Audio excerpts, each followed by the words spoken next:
In the aftermath of the September 11 terrorist attacks, Pakistani journalist Ahmed Rashid's nonfiction book Taliban, Militant Islam, Oil, and Fundamentalism in Central Asia, 2000, became a New York Times bestseller as Western readers sought to understand the history of militant Islam.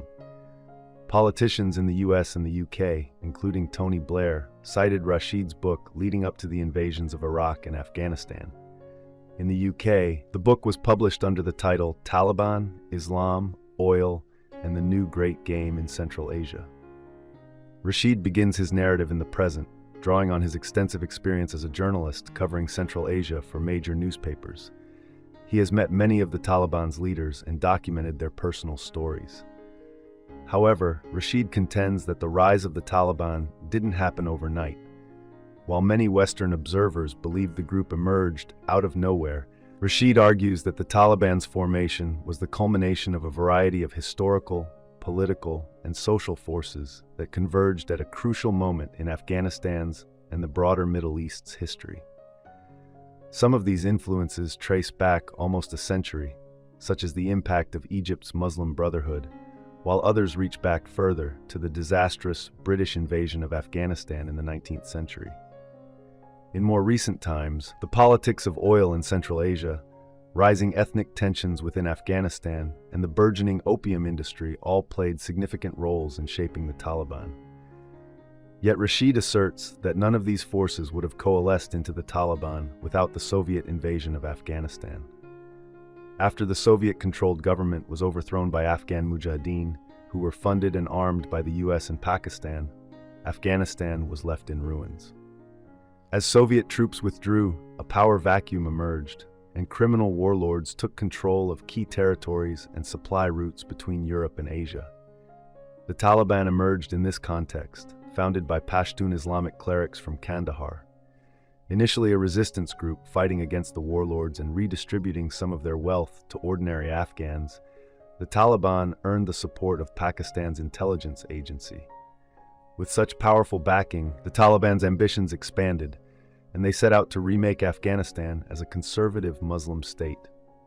Before the US invasion of Afghanistan, Rashid offered prescient critiques of US policy in the region. Rashid argues that the US intervention during the Soviet war in Afghanistan was myopic and lacked long-term strategic planning.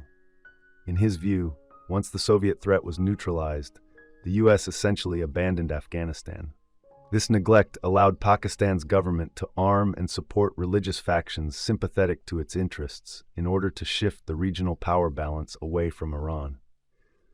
Alongside this political backdrop, Rashid explores the intellectual history that gave rise to the Taliban. The movement did not emerge in a vacuum, but was part of a broader 20th century history of Islamic movements. Specifically, the Taliban recruited many of its fighters from madrasas, Islamic religious schools, located near the Pakistani border, which were designed to promote the strict Wahhabi philosophy. These madrasas also attracted the rootless and the restless, the jobless and the economically deprived, with little self-knowledge. Rashid highlights that 8 of the Taliban's most senior officials attended a single madrasa, Haqqaniya, led by Samuel Haq, who was known to have a close relationship with the Taliban's leader, Mullah Omar. In fact, when the Taliban lost the battle for Mazar-e-Sharif, Haq shut down his madrasa and sent his entire student body to join the fight. Rashid provides a detailed first-hand account of the Taliban's rise to power in Afghanistan.